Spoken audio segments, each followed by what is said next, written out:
तो हेलो नमस्कार, कैसे हैं आप सब। मैं उम्मीद करता हूं कि आप लोग बहुत अच्छे होंगे। मैं आपका भाई अभिषेक सिंह वनडेयर्स के ऑफिशियल यूट्यूब चैनल पे हृदय से वेलकम और अभिनंदन करता हूं मेरे भाई। आप सभी के सामने, आप सभी के समक्ष एक बार फिर से हम RRB NTPC updated set third को लेकर के हाजिर हैं। और मैं उम्मीद करता हूं कि आप लोग पहले और दूसरे जो अपडेटेड सेट मैंने अपलोड करके रखा हुआ है ऑलरेडी चैनल पे, उसको आपने बहुत बढ़िया तरीके से देख लिया होगा, पढ़ लिया होगा और पूरा उसका नोट्स बना लिया होगा। ठीक है, तो आप सबका टाइम वेस्ट ना करते हुए मैं जल्दी से शुरुआत करना चाह रहा हूं क्वेश्चन। ये जो आप सेट देख रहे हैं, ये जो सेट देख रहे हैं, ये सेट नंबर कितना है मेरे भाई? थर्ड। ठीक है, इससे पहले इस चैनल पे पहला और दूसरा अपलोड हो चुका है। आप बहुत अच्छे से उसको जाकर के पढ़ लीजिएगा, तब जाकर के फिर आप तीसरे पे काम लगाइएगा। ठीक है, तो आप सबका समय ना खराब करते हुए मैं जल्दी से क्वेश्चन पे चलना चाहूँगा। आज के पहला क्वेश्चन भाई इस सेट का ये रहा। बहुत ही बेहतर, बहुत ही लाजवाब, बहुत ही शानदार, और मैं उम्मीद करता हूँ कि आप लोगों को ये बहुत अच्छा लगेगा। और ये कि इस सेट का खासियत ये है कि थोड़ा सा लेट जरूर आया है, पर एक कहावत है ना कि देर आए पर दुरुस्त है। मेरे भाई ये आपको मतलब आपके एग्जाम में रामबाण की तरह काम करेगा। हर एक क्वेश्चन को मैंने बहुत गंभीरता से इसमें रखा हुआ है और बहुत बहुत बहुत उम्मीद है कि ये क्वेश्चन ज़्यादातर आने की संभावना है और आपके सेट में यहीं से क्वेश्चन आएंगे। तो जो मैथ्स के क्वेश्चन छपने वाले हैं वो यहीं से छपने वाले हैं। इस बात को पूरा विश्वास के साथ आप प्रैक्टिस करिए। और पहला क्वेश्चन आप सभी के स्क्रीन पे ये रहा। जल्दी से फटाफट देखिएगा, इस क्वेश्चन को करते हैं। आइए देखिए क्वेश्चन क्या कह रहा है मेरे भाई। एक घड़ी को 2400 रुपये में बेचकर अर्जित लाभ उसी घड़ी को 1680 रुपये में बेचकर किए गए नुकसान के बराबर है। तो बताना ये था कि अगर 25% लाभ कमाने के लिए घड़ी को बेचना होगा तो किस कीमत पर बेचा जाना चाहिए। अब थोड़ा सा ध्यान से समझिएगा। यहाँ पे वो कहने का मतलब उसका ये है कि किसी आर्टिकल को जब हम 2400 रुपये में बेच रहे हैं तो उसको लाभ हो रहा है, और उसी आर्टिकल को जब हम 1680 में बेच रहे हैं मेरे भाई तो उसको हानि हो रहा है। और ऐसा बोला गया कि इस पे जितने रुपये का लाभ हुआ है और इतना में बेचने पर जो भी नुकसान उसको हुआ है, ये दोनों क्या है? आपस में बराबर है। अब जैसा कि आपको पता है कि अगर प्रॉफिट निकालना होगा तो प्रॉफिट के केस में हम लोग कैसे निकालते हैं भाई? एसपी में माइनस कर देते हैं सीपी, यही करते हैं। जैसे मान लीजिए कोई आर्टिकल आप 100 रुपये में खरीदते हो और 120 में बेच देते हो, तो प्रॉफिट कितने का हो गया? 20 का। अब आप मुझे बताओ कि ये 20 कैसे आपने निकाला? 120 में माइनस किया होगा 100 को, तो 120 ये क्या है? एसपी है, ये क्या है? सीपी है। समझ आ रही है बात है? तो 120 में माइनस करने का मतलब ये हुआ 100 को कि एसपी में आप माइनस करेंगे सीपी, तो आपका निकल करके आ जाएगा प्रॉफिट। और अगर कंडीशन लॉस का है तो आप मुझे ये बताइए कि 100 की चीज़ आप बेचेंगे कितने में? मान लो 90 में। तो आप मुझे ये बताइए कि यहाँ पर लॉस कितने का हो रहा है? तो आप बोलोगे सर 10 रुपये का। अब ये कैसे निकाला आपने? तो आपने 100 में माइनस किया होगा 90 को, तो 100 मतलब कि आप सीपी में माइनस किए होंगे एसपी को। तो लॉस के केस में आप क्या करते हैं? सीपी में माइनस कर देते हैं एसपी। उम्मीद करते हैं कि ये बात समझ आ रहा होगा आप लोगों को। अब आप मुझे ये बताइए कि जब 2400 रुपये में बेचे हैं और प्रॉफिट हुआ है तो प्रॉफिट कैसे निकालेंगे? एसपी में माइनस कर दीजिए। एसपी कितना है? 2400। एसपी में माइनस कर दीजिए सीपी। सीपी हमें पता नहीं था।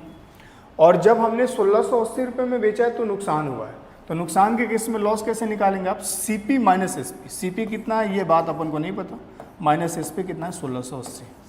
एक तो तरीका इसका ये है। अब दोनों ही केस में ऐसा बोला गया है कि प्रॉफिट और लॉस दोनों ही क्या है? आपस में बराबर है, तो ये बराबर कर लीजिए। एक तो तरीका इसका ये है। समझ आ रही है बात है? दूसरा तरीका भी मैं बता रहा हूँ आपको। अब इसको क्या करना है? इसको इस तरफ लेके जाओ, इसको इस तरफ लेके आओगे तो ये 1680 इधर आकर के प्लस हो जाएगा, ये इस तरफ जाकर के प्लस हो जाएगा, तो ये बन जाएगा 2CP। और ये इस तरफ आकर के जब जुड़ेगा तो कितना हो जाएगा भैया? 0, 8 और 0 8, 6 और 4 10 0, कैरी 1, 2 और 1 3 और 1 4, 4080 काटेंगे तो सीपी की वैल्यू आ जाएगा कितना? 2040। इस तरह से हमने क्या निकाल लिया? अपना सीपी निकाल लिया। अब देखो इस प्रकार के क्वेश्चन के लिए ना सीपी निकालने का एक ज़बरदस्त तरीका ये है कि जब भी प्रॉफिट और लॉस, ध्यान से समझिएगा, जब भी प्रॉफिट और लॉस दोनों ही आपस में बराबर हो, ये बराबर के केस में मैं बता रहा हूँ, ध्यान से समझिएगा।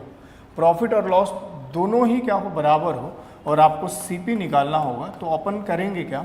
यहाँ पे SP1 प्लस SP2 दोनों को जोड़ दीजिए, दोनों सेलिंग प्राइस को जोड़ दीजिए और उसको 2 से डिवाइड कर दीजिए। यहाँ से सीधे डायरेक्ट निकल करके आता है क्या, सीपी। क्लियर है बात? आइए देखिए, अब आप मुझे बताइए कि हमने सीपी तो निकाल लिया उस आर्टिकल का। अब हमसे पूछा क्या गया था कि अगर इसको 25% लाभ पर बेचना हो तो मुझे किस कीमत पर बेचना चाहिए। भाई 2040 का आपने कोई आर्टिकल खरीदा है और मुझे इसको 25% लाभ पर बेचना है, मतलब 100 की चीज़ 125 में बेच देंगे, बोलो हाँ या ना। अब 0 से काटोगे तो ये कट जाएगा तुम्हारा, और ये हो जाएगा तुम्हारा 5 से 2 बार में, और ये 5 से 25 बार में, और ये 2 से काटोगे 102 बार में, और 102 को मल्टीप्लाई करोगे 102 से तो कितना हो जाएगा 2500, और 25 दूनी 50, तो ये हो जाएगा फाइनल आंसर जो होगा इसका मेरे भाई 2550। ऑप्शन डी यहाँ पे दिख रहा होगा आप लोगों को, ऑप्शन डी आपको दिख रहा होगा, एक मिनट, ऑप्शन डी यहाँ पे आपको दिख रहा होगा, ठीक है ना, 2550 इसका फाइनल आंसर होगा। ठीक है, जल्दी से स्क्रीनशॉट ले लीजिएगा। और अगला क्वेश्चन आप सभी के स्क्रीन पे, अगला क्वेश्चन जल्दी से फटाफट इस क्वेश्चन को करिए, बड़ा प्यारा सा क्वेश्चन है और ऐसा क्वेश्चन तो हर एक एग्जाम में देखने को मेरे भाई मिल जाता है।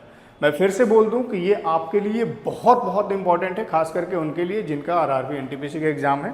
और मैं आप सबसे एक रिक्वेस्ट भी करना चाहूँगा कि आप ज़्यादा से ज़्यादा इसको शेयर करें ताकि उन सभी बच्चों तक पहुँच सके इस वीडियो का लिंक, इस वीडियो को के माध्यम से जितने भी लोग प्रैक्टिस कर सके और उनका भला हो सके। हमारा मुख्य कारण ये भी है, तो आप ज़्यादा से ज़्यादा शेयर करेंगे तो लोगों तक पहुँचेगा, और जब लोगों तक पहुँचेगा तो कहीं ना कहीं इसका सही इस्तेमाल हो सकेगा। आइए जल्दी से देखिएगा, एक स्टेशन मास्टर ने, ये RRB NTPC sorry RPF SI का ये क्वेश्चन था, मैंने रेलवे में आया हुआ था तो मैंने इसको उठा लिया। स्टेशन मास्टर ने एक आयताकार डिजिटल बोर्ड की लंबाई 4% बढ़ा दिया और चौड़ाई को 4% घटा दिया, घटाने का निर्णय लेता है। तो बताना ये था कि बोर्ड के क्षेत्रफल में होने वाला कुल परिवर्तन ज्ञात कीजिए। जैसा कि आपको पता है कि आयत का जो एरिया होता है, एरिया ऑफ रेक्टेंगल क्या होगा, एरिया ऑफ रेक्टेंगल क्या होगा भाई, L इंटू बी, लंबाई गुणे चौड़ाई, यही होता है। अब लंबाई में इसने कितना बढ़ाया है 4%, चल लंबाई में 4%, तो L में बढ़ा दिया 4%। हमने ये मान लिया कि लंबाई इसका पहले 100 था, 4% बढ़ाने का मतलब ये 104 हो गया होगा, और फिर इसके चौड़ाई में 4% कम कर दिया। तो इसके चौड़ाई में 4% कम करने का मतलब कि हमने मान लिया कि 100% था, 4% कम कर दीजिएगा तो कितने में 96 इसका वैल्यू निकल करके आ रहा होगा।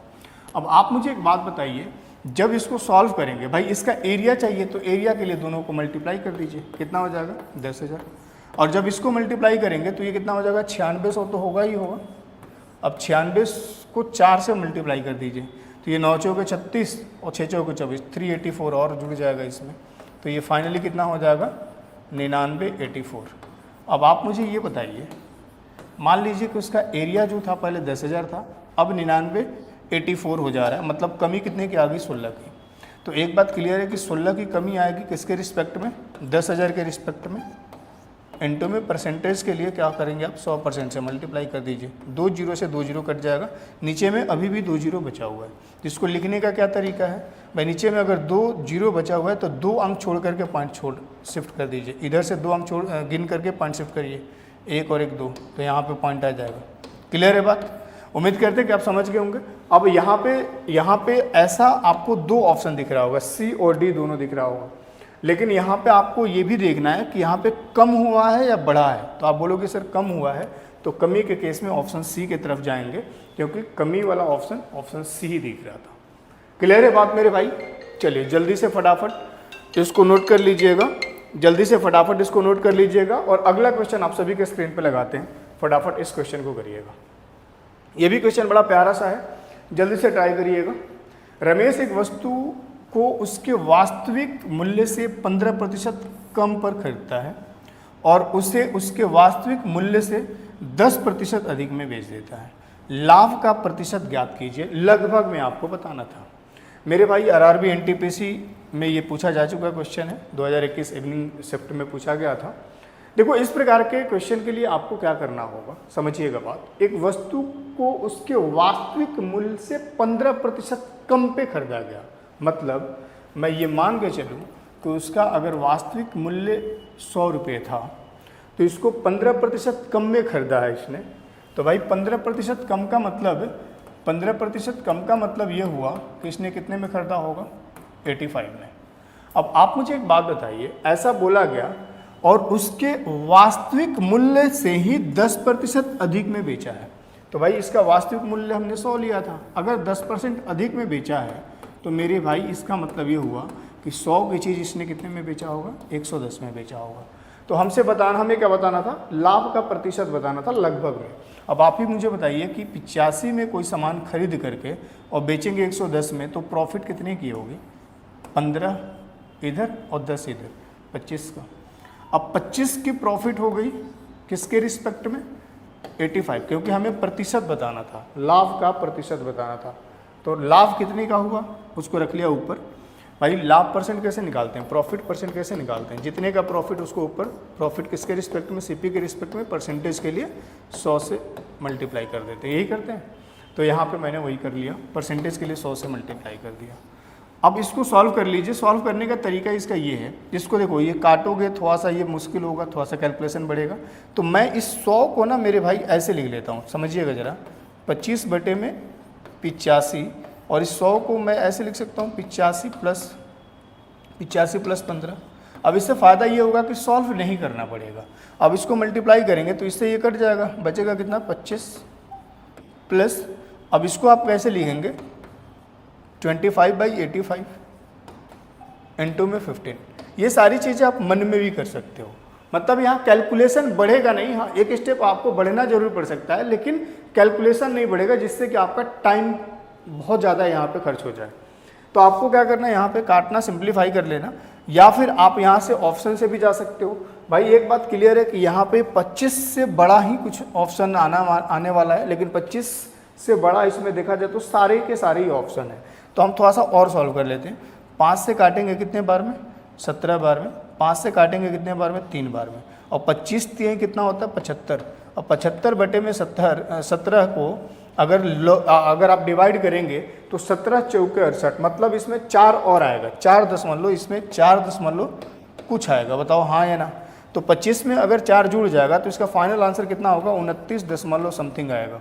अब इसमें कौन सा ऑप्शन ऐसा दिख रहा है, तो ऐसा ऑप्शन डी दिख रहा था, इसलिए इसका फाइनल आंसर 29.41 होना चाहिए। क्लियर है बात। जब भी ऐसा कंडीशन बन जाए ना, तो आप ना यहाँ पे मतलब कोशिश ये करें कि इसको ऐसे ब्रेक करके करें तो समय कम लगेगा, ठीक है। एक स्टेप बढ़ना जरूर पड़ सकता है, लेकिन आपका समय कम लगेगा, ठीक है। उम्मीद करते हैं चीज़ों को समझ गए होंगे।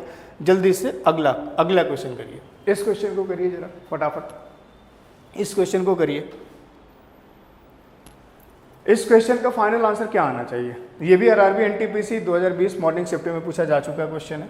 जितने भी मैंने क्वेश्चन को सेट करा है, जितने भी क्वेश्चन को मैंने यहाँ पे लगाया है, मतलब मेरा प्रयास यही रहा है कि उस सिलेक्टेड क्वेश्चन को ही हम रखें। और ये ऐसे ही मैंने नहीं बोला कि ये आपके लिए मतलब रामबाण की तरह साबित हो सकता है, क्योंकि इस पर बहुत मेहनत करा गया है, बहुत मेहनत करा गया है। और जब एग्ज़ाम देकर के आओगे तो आपको लगेगा कि नहीं, इसमें जो क्वेश्चन हमने बताया था, पढ़ाया था, इसके इर्द गिर्द ही क्वेश्चन आया है आपके एग्ज़ाम में। बात समझ में आ रही होगी, तो जल्दी से इसको जल्दी से फटाफट कर लीजिए। आइए देखिए, मैं समझाता हूँ। 2 स्थान के बीच, यहाँ पे 2 होना चाहिए, 2 स्थानों के बीच ट्रेन का किराया, बस का किराया और हवाई जहाज़ का किराया जो है, ये इसका अनुपात 5:8 11 के अनुपात में है। भाई यहाँ पे एक जगह लिख लीजिए ट्रेन, बस, और यहाँ पे लिख लेते हैं एयर, बाई एयर, हाँ, एरोप्लेन। अब आप मुझे बताइए यहाँ पे इनके रेशियो कितना है, इसके फेयर का, इसके किराए का, 5:8:12। ये इसका क्या है भैया, किराया, ध्यान रखना, ये इसका फेयर है, किराया है। अब आप मुझे एक बात बताइए, कि इनमें जो यात्री ट्रैवल कर रहे हैं, इनमें इनके द्वारा यात्रा किए गए यात्रियों की संख्या का अनुपात कितना है। तो आप बोलोगे सर संख्या का जो अनुपात है ना, संख्या का अनुपात 3:4:5 है। अब आप ही मुझे बताइए, बताना फिर इसके बाद क्या था, किसी विशेष दिन में इन परिवहन साधन द्वारा एक ही यात्रा के लिए कुल 1,07,000 रुपये वसूला जाता है, तो हवाई यात्रियों से वसूला गया कुल किराया कितना होगा। अब थोड़ा सा दिमाग लगाना है यहाँ पे। कि मेरे भाई अगर मान लो ट्रेन से चलने का जो किराया है वो 5 रुपया है पर टिकट। अब अपने पास यहाँ पे कितनी संख्या बल है, ट्रेन में जाने वालों की संख्या कितनी है, 3 है। अगर एक टिकट के लिए 5 तो 3 के लिए कितना, 15 रुपये चुकाना पड़ेगा। यहाँ से कितना चुकाना पड़ेगा, 32 चुकाना पड़ेगा। और यहाँ पे कितना चुकाना पड़ेगा, 60। ये रेशियो वैल्यू, इसकी एक्चुअल वैल्यू नहीं है। समझ आ रही है बातें। अब मैं आपसे पूछ रहा हूँ कि अगर मैं तीनों ही साधन के द्वारा जो कुल वसूला गया पैसा होगा किराए के माध्यम से वो कितना है, तो आप बोलोगे सर 60, 30, 90 और 100, 107 हो जाएगा। बोलो हाँ या ना, 107। तो इस रेशियो वैल्यू, ये किराया, टोटल किराया आ गया अपने पास, और इसकी एक्चुअल वैल्यू कितना दे रखा था मेरे भाई, तो 107 यूनिट की वैल्यू यहाँ पर दे रखा था। 107 पर कितना जीरो, 3 जीरो। अब इसको जब काटेंगे तो 1 यूनिट की वैल्यू कितना आ जाएगा, 1 यूनिट की वैल्यू 1000 आ जाएगा। और 1 की वैल्यू अगर 1000 है तो आप मुझे ये बताइए कि हवाई यात्रियों से वसूला गया कुल किराया कितना होगा। तो हवाई यात्रियों से वसूला गया कुल किराया कितना था, 60 यूनिट के बराबर। 1 यूनिट बराबर है अगर 1000 के, तो 60 यूनिट बराबर किसके होगा, 60,000 के। और ये इस क्वेश्चन का फाइनल उत्तर होगा, मतलब ऑप्शन ए इसका फाइनल आंसर होगा। ठीक है, चलिए जल्दी से इसका स्क्रीनशॉट लेते चलिए। और फिर अगला क्वेश्चन आप सभी के स्क्रीन पे लग गया। अगला क्वेश्चन आप सभी के स्क्रीन पे लग गया। बड़ा प्यारा सा क्वेश्चन है, ये पाइपिंग सिस्टम से क्वेश्चन है। ध्यान से देखिए, देखो यार भाई, वन फिल पाइप, भरने वाला pipe A takes 21 whole 1/3 minutes more to fill the system then 2 fill pipe A and B open together to fill it. Second fill pipe B takes 27 minutes more to fill the cistern than 2 fill pipes A and B open together to fill it. When will the cistern be full if both the pipes are opened simultaneously? मतलब इसका ये है मेरे भाई, इस question का मतलब बस ये है कि एक पाइप ए है और दूसरा पाइप बी है। ठीक है, बात को समझिएगा। क्वेश्चन में कहने का मतलब इसका यह है कि अगर ये दोनों पाइपों को एक साथ ओपन करा जाएगा, दोनों पाइपों को एक साथ ओपन करा जाएगा, पहले इसका कॉन्सेप्ट समझ लीजिए। हम पहले कॉन्सेप्ट ही इसका समझा देते हैं, ये कॉन्सेप्ट समझ लीजिएगा।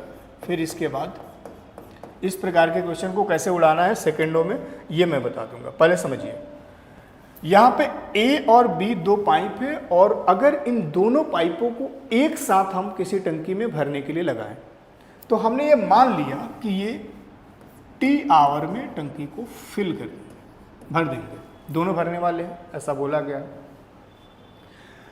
लेकिन अगर ए अकेले उस टंकी में काम करेगा, भरने का काम करेगा, तो ए को इनके द्वारा लिया गया समय से कितना समय ज़्यादा लग रहा है, यहाँ पे 21 होल 1/3 मिनट। आप समझिए, मान लीजिए कि ए और बी अगर किसी टंकी को एक साथ भरेगा तो उसको टी आवर का समय लगेगा इन दोनों।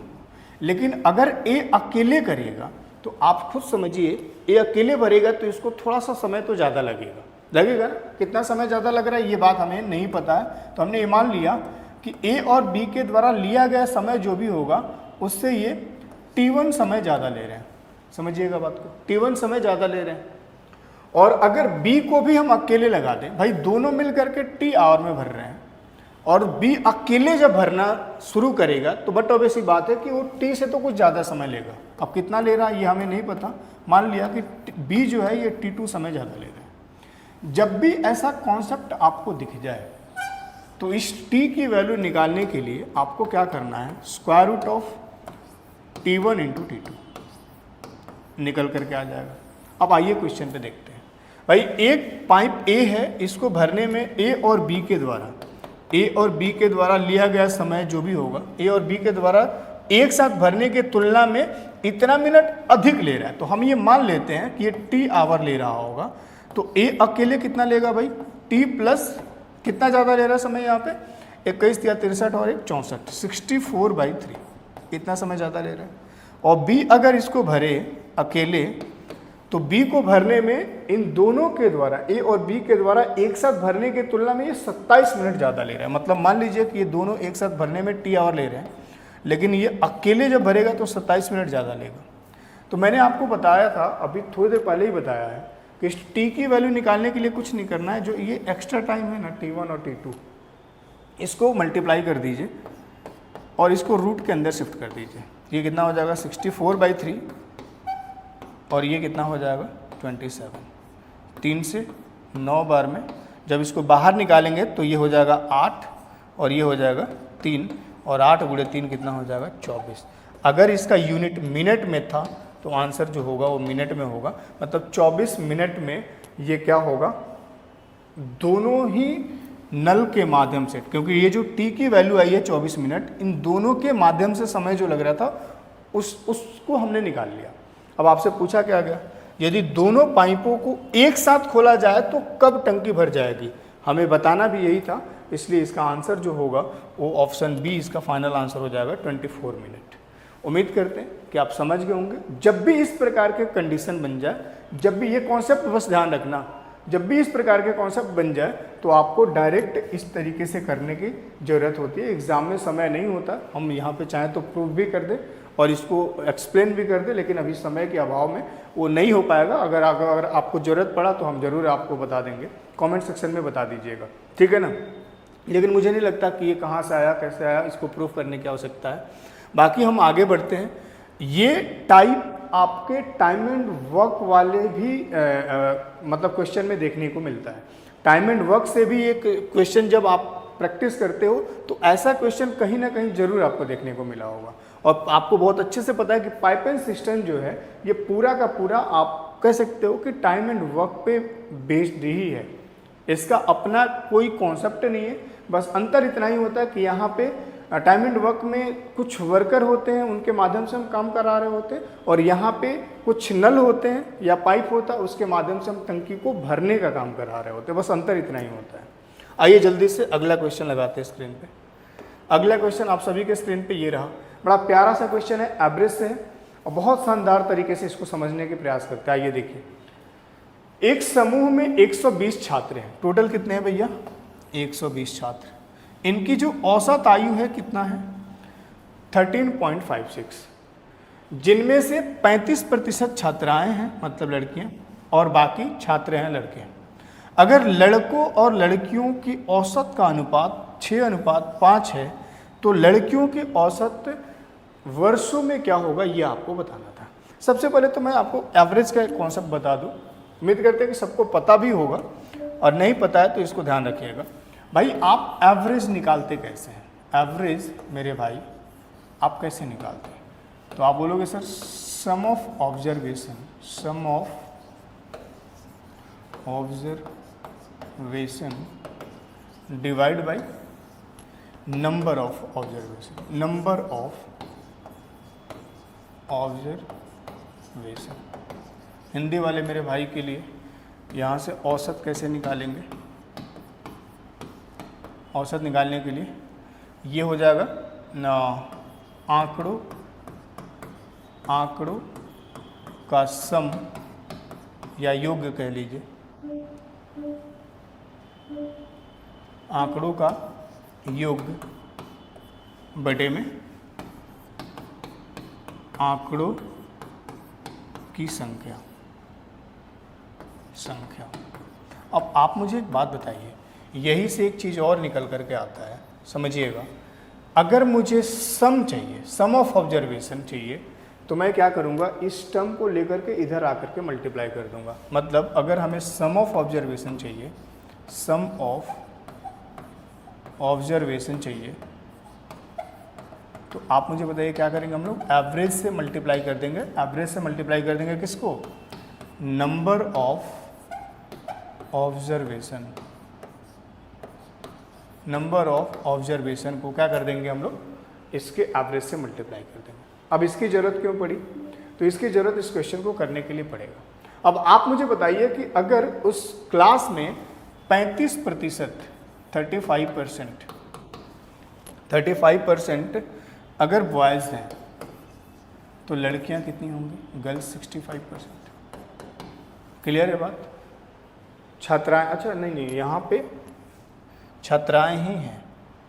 1 मिनट रुक जाइएगा भाई। लड़कियां कितनी हैं? 65%, सॉरी 35%। लड़कियां कितनी हैं? 35%।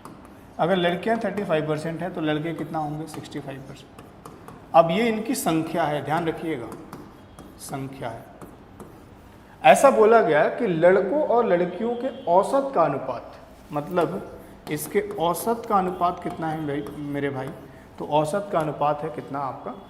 6:5। अब आप मुझे एक बात बताइए, इसको सिंप्लीफाई करिएगा आप, तो 5 से 13 बार में 13 पंचे 65, 5 से 7 बार में। अब आपको पता है कि अगर मुझे ये पता करना हो, अगर मुझे ये पता करना हो कि लड़कों का कुल आयु कितना होगा, एज कितना होगा, तो उसके लिए उसके सम कैसे निकालेंगे हम लोग? अभी मैंने आपको यहाँ पे बताया था कि सम निकालने के लिए एवरेज को मल्टीप्लाई कर देना है नंबर ऑफ ऑब्जर्वेशन से। अब हम यहाँ पे अगर मान लीजिए इनका सम निकालना चाह रहे हैं तो हम क्या करेंगे? संख्या को मल्टीप्लाई कर देंगे एवरेज औसत से। कितना आ जाएगा? 78। मतलब लड़कों की कुल एज जो होगी वो कितना होगी? 78। बट ये रेशियो में है, एक्चुअल वैल्यू नहीं है। और ये कितना हो जाएगा? 35। अब मैं आपसे पूछूं कि लड़के और लड़कियों, मतलब टोटल स्टूडेंट का जो एज होगा उसका सम कितना होगा? तो आप बोलेंगे सर 7 3 10 8 5 13 113। बट ये क्या था? इसका सम था। अगर सम को मैं डिवाइड कर दूं किसके? संख्या से, नंबर से, तो हमें क्या मिल जाएगा? एवरेज मिल जाएगा। और ये कितना हो जाएगा? 13 और 7 20। टोटल स्टूडेंटों की संख्या कितना था? 20 था। अब यहाँ से एवरेज आ गया और इसका वैल्यू जो है ना, इतना यूनिट की वैल्यू एक्चुअल में कितना दे रखा था? 13.56। अब यहाँ से पॉइंट जब हटाइएगा तो 2 जीरो नीचे आएगा, क्योंकि पॉइंट के बाद 2 अंक हैं। 20 से कितने बार में? 5 बार में। और इसको 113 से काटिएगा तो 113 से 1 बार में बचेगा कितना? 22, मतलब 226। 113 दूनी 226, मतलब 1 यूनिट की वैल्यू कितना आ जाएगा मेरे भाई?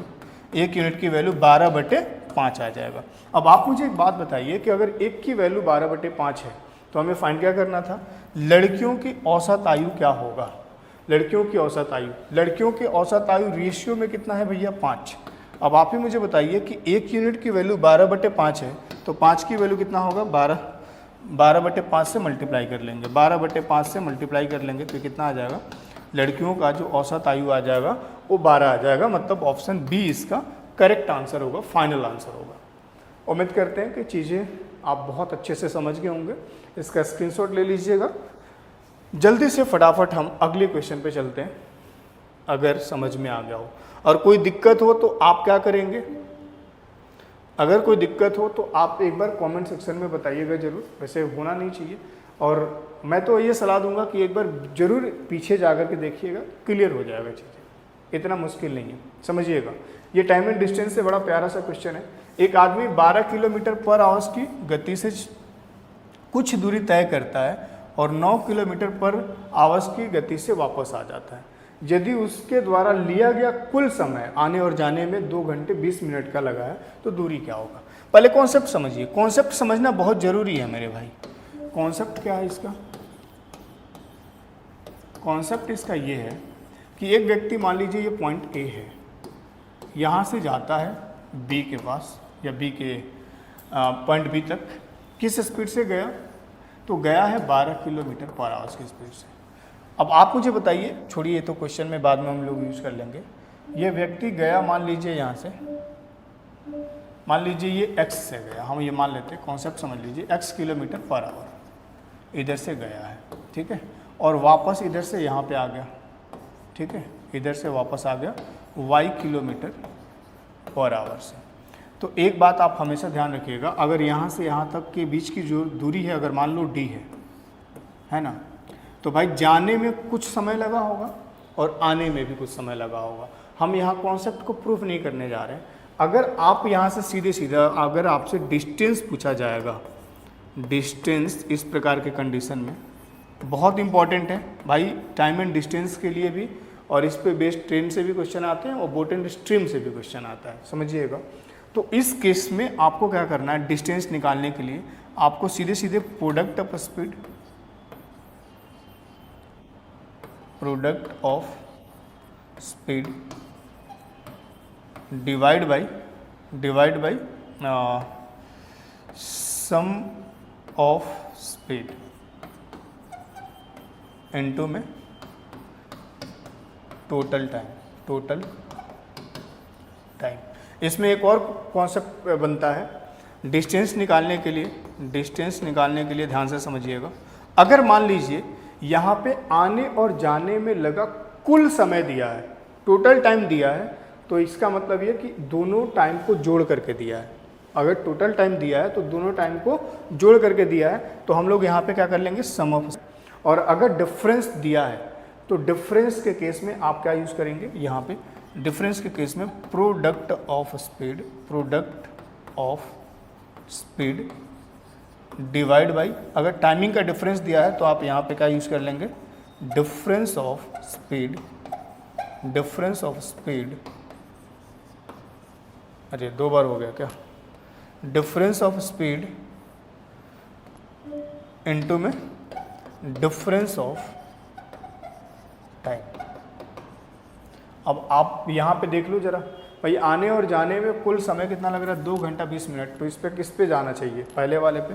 आइए डिस्टेंस निकालते हैं। यहाँ पे डिस्टेंस बराबर क्या हो जाएगा, तो डिस्टेंस बराबर यहाँ पे हो जाएगा मेरे भाई, डिस्टेंस बराबर प्रोडक्ट ऑफ स्पीड मतलब 12 × 9, और यहाँ पे अगर टोटल टाइम दिया है तो दोनों को जोड़ दीजिए, 12 और 9 21 हो जाएगा। और यहाँ पे टोटल टाइम कितना, 2 घंटा 20 मिनट। तो इसको 2 घंटा 20 मिनट को पहले चेंज कर लीजिए आवर में, 20 बटे में 60 हो जाएगा, 20 बटे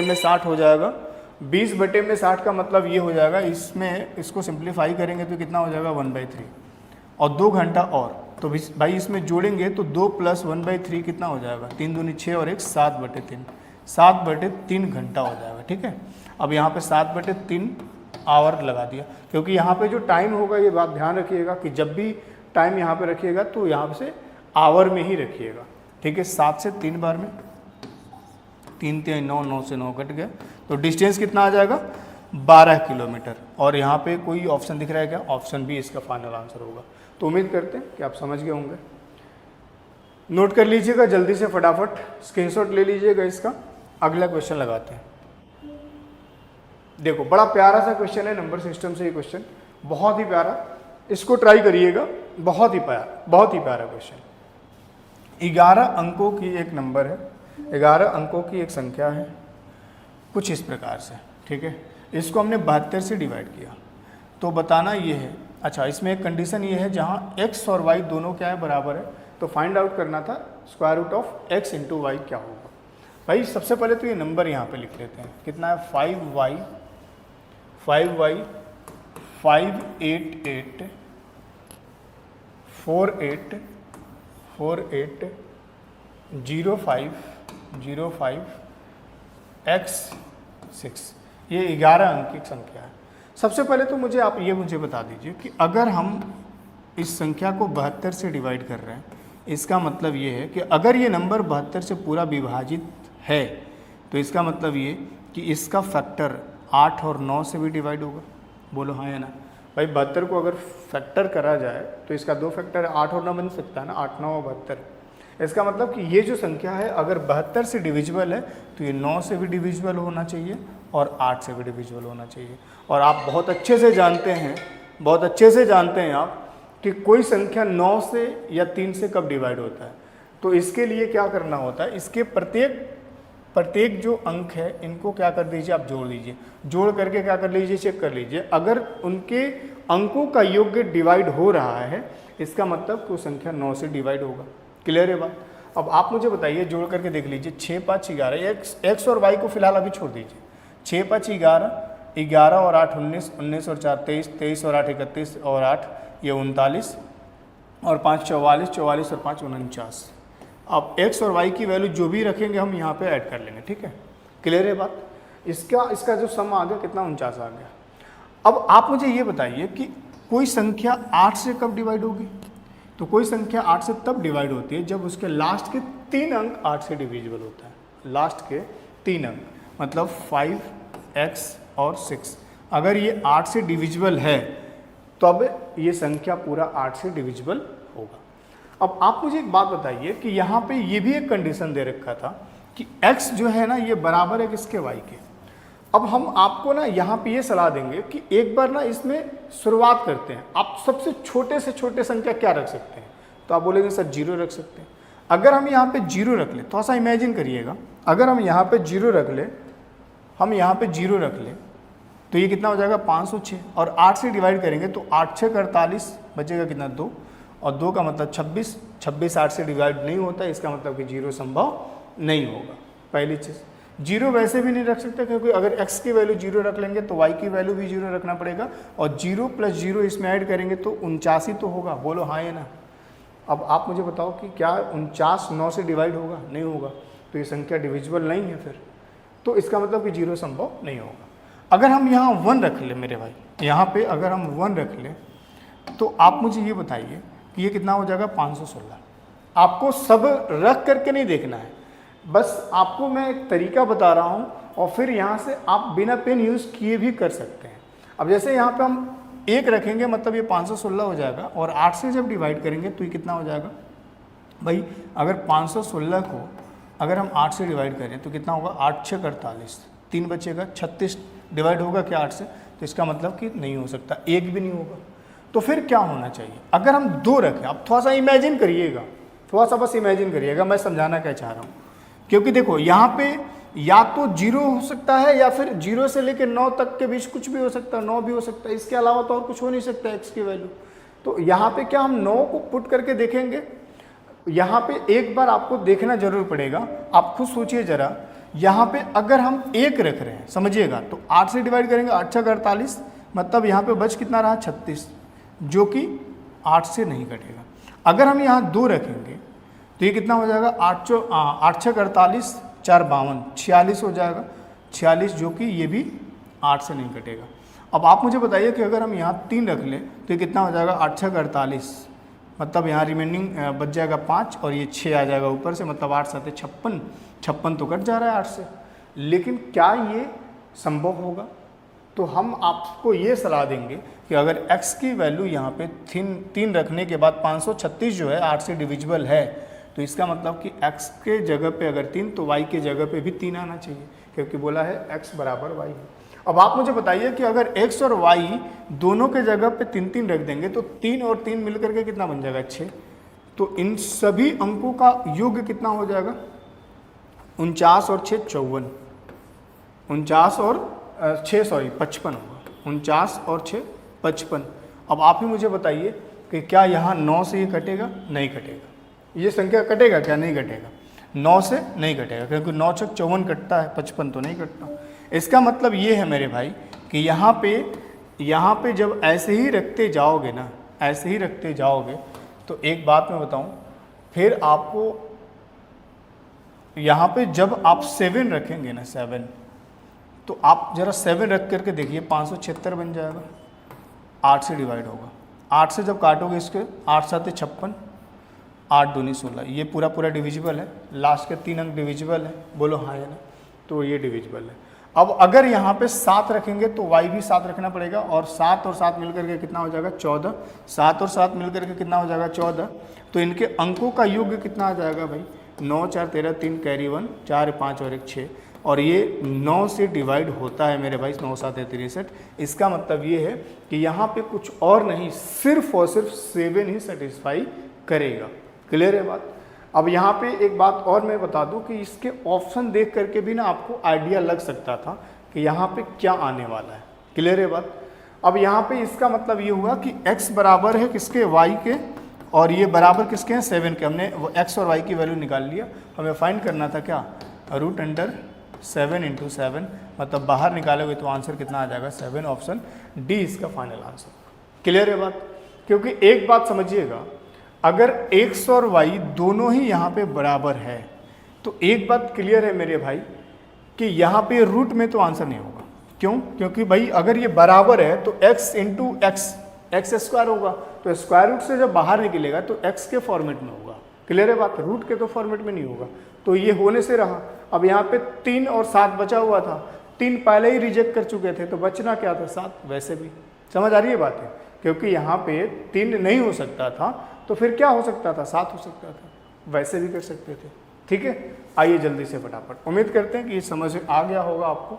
और मैं तो आपको ये सलाह दूंगा कि जब भी इस प्रकार के क्वेश्चन है, हमने तो आपको एक तरीका समझा दिया, पहले ऑप्शन से देख लीजिए, ज़्यादा बेहतर होगा कि कौन पॉसिबल हो सकता है। जब ऑप्शन से ही आंसर आपका सेकंड में आ सकता है तो फिर पूरा सॉल्व करने की आवश्यकता नहीं है, कोई मतलब नहीं है। इस क्वेश्चन को ट्राई करिएगा, इस क्वेश्चन को, ये भी बड़ा प्यारा सा क्वेश्चन है, ये प्रॉफिट एंड लॉस से क्वेश्चन है, बहुत ही शानदार, लाजवाब, बेहतरीन, जल्दी से करिएगा।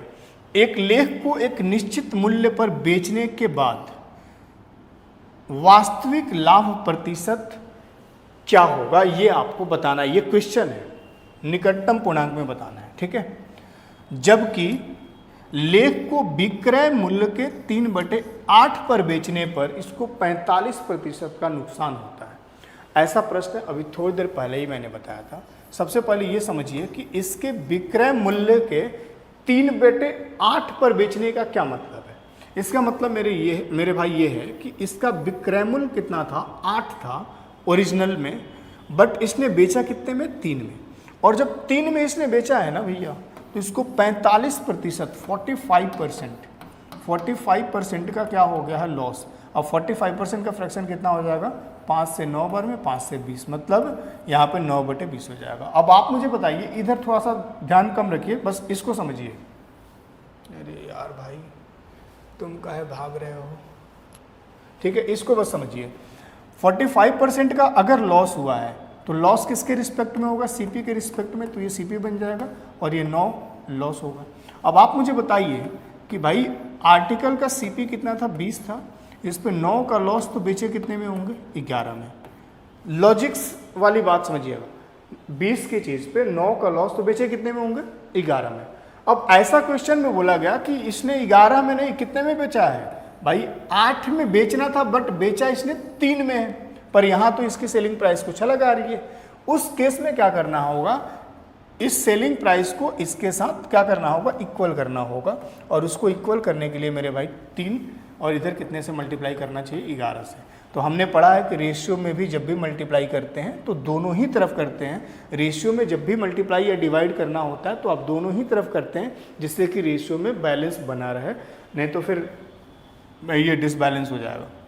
अब 3 से इधर मल्टीप्लाई तो 3 से इधर भी करना होगा, और 11 से इधर मल्टीप्लाई तो 11 से इधर करना होगा। अब एक बार फिर से ध्यान से समझिएगा, क्वेश्चन बस इतना रह गया कि भाई 60 की चीज़ आपने बेचा कितने में, 33 में, तो लॉस कितने का हो गया, 45% का। 60 की चीज़ आपने बेचा कितने में, 33 में, तो लॉस कितने का हो गया, 45%। और उसने बोला था कि जितना में बेचना था उसकी वास्तविक विक्रय मूल्य जो भी था ना, उसने उसके 3/8 पर बेचा है। मतलब 3/8 का मतलब ये हुआ कि अगर हमने इसको 33 बनाने के लिए इसमें 3 से मल्टीप्लाई किया तो इधर भी 11 से कर दिया, मतलब आपका जो ओरिजिनल सेलिंग प्राइस था ना वो 88 था। ओरिजिनल सेलिंग प्राइस कितना था, 88 था, लेकिन आपने बेचा कितने में, 33 में। बेचा कितने में, 33 में, और 33 में बेचने के बाद लॉस कितने का हो गया, 45%। तो आपसे पूछा यह गया कि अगर हम इसको वास्तविक मूल्य पर बेच दें, वास्तविक मूल्य पर बेच दें तो कितने का प्रॉफिट होगा। अब आप मुझे बताइए कि सीपी इसका कितना है, 60, वास्तविक मूल्य इसका कितना है बेचने का, ये विक्रय मूल्य, देखो ये भी एसपी है, ये भी एसपी है, ध्यान रखना।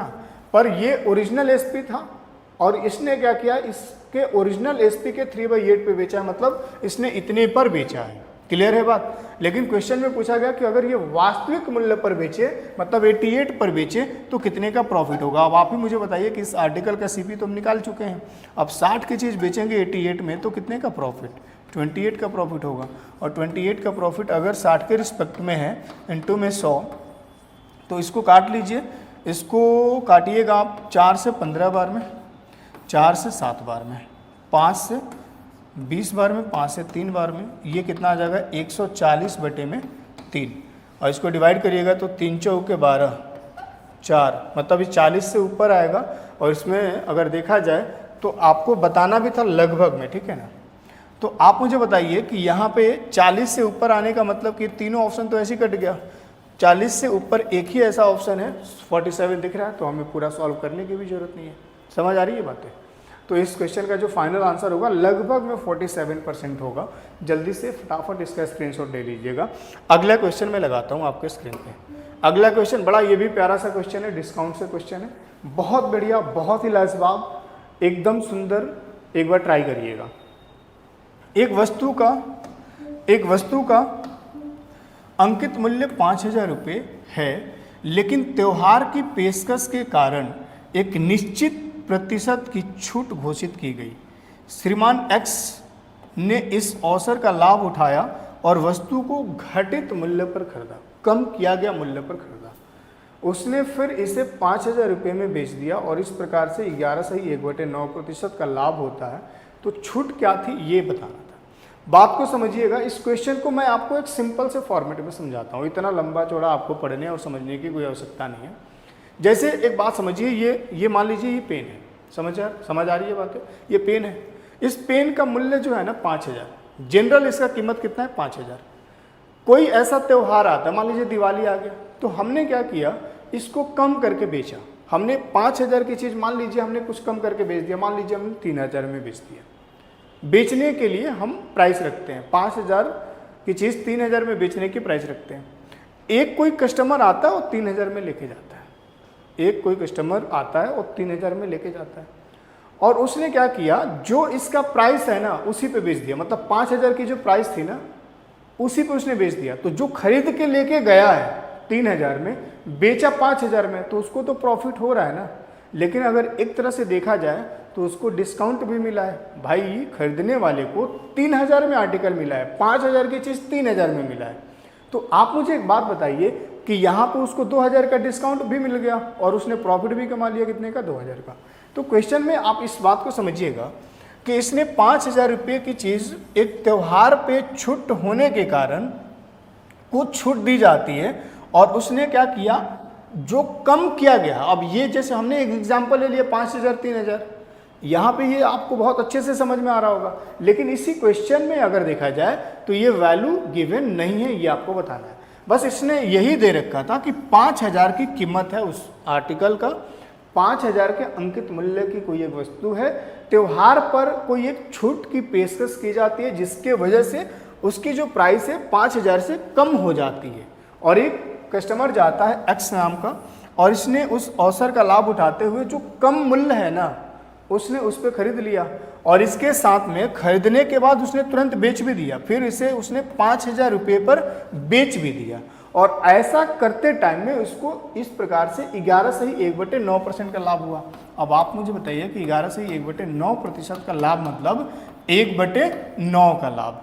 और आप बहुत अच्छे से जानते हैं कि प्रॉफिट हो या लॉस हो किसके रिस्पेक्ट में, सीपी के रिस्पेक्ट में निकालते हैं। तो आप मुझे एक बात बताइए कि सीपी अगर 9 है तो भाई ये कंडीशन प्रॉफिट का है, मतलब प्रॉफिट कितना हो जाएगा 1। तो सीपी और एसपी का रेशियो कितना बन जाएगा भैया, सीपी और एसपी का रेशियो कितना बन जाएगा। तो आप यहाँ पे बहुत अच्छे से समझ रहे होंगे कि सीपी अगर इसका 9 है तो बेचा इसने कितने में होगा, 10 में। किसने, इस कस्टमर की मैं बात कर रहा हूँ, क्योंकि कस्टमर ने इसने 5,000 रुपये में बेचा है और इसको इतने का लाभ हुआ है। तो इसका मतलब कि 9 रुपये में खरीदा होगा और बेचा कितने में होगा, 10 में। समझ आ रही है बात। अब थोड़ा सा इस क्वेश्चन पे फिर वापस लेके चलते हैं। इसने 5,000 रुपये की चीज़ पे कम किया गया, कुछ डिस्काउंट दिया गया। अब कितने का डिस्काउंट दिया गया ये नहीं पता, डिस्काउंट देने के बाद कुछ कम किया गया। अब वो प्राइस कितना है ये भी हमें नहीं पता, पर इतना जरूर पता है कि एमआरपी उसका कितना था 5,000, और उसने कम की हुई प्राइस पे तो खरीद लिया, और उसने क्या किया 5,000 में ले जाकर के बेच दिया। तो अगर देखा जाए तो इस लड़के ने, मतलब जो भी एक्स नाम का ये जो लड़का है, इसके लिए अगर देखा जाए तो इसका सेलिंग प्राइस जो होगा वो कितना होगा 5,000, और इसके लिए एमआरपी कितना होगा भाई 5,000। इसका मतलब कि यहाँ पे एमपी और एसपी दोनों क्या होगा, सेम होगा। अब आप मुझे ये बताइए कि एसपी है यहाँ पे 10, तो क्या इस आर्टिकल का एमआरपी भी इसके लिए जो खरीद रहा है उसके लिए 10 ही होगा। अब आप मुझे बताइए कि अगर एमपी और एसपी सेम है तो रेशियो के अकॉर्डिंग भी सेम होना चाहिए। अब आप बता दो कि 10 की चीज़ बेचेंगे 9 में तो डिस्काउंट कितने का, 1 का, और 1 का डिस्काउंट 10 के रिस्पेक्ट में परसेंटेज के लिए 100, तो ये हो जाएगा तुम्हारा कितना भैया, यहाँ से ओवरऑल अगर देखा जाए तो कितने का डिस्काउंट हो जाएगा, 10% का हो जाएगा। मतलब ऑप्शन यहाँ पे सी इसका फाइनल आंसर हो जाएगा। उम्मीद करते हैं समझ में आ गया होगा। एक बार फिर से मैं रिपीट कर दूँ, एक व्यक्ति एक्स ने 5,000 की चीज़ कम की हुई प्राइस पे खरीदता है। अब प्राइस कितनी है ये बात नहीं पता। अब मान लीजिए कुछ कम करके खरीदा उसने उस प्राइस पे, और उसने क्या किया, 5,000 की चीज़ कम प्राइस पे खरीद कर 5,000 में बेच देता है।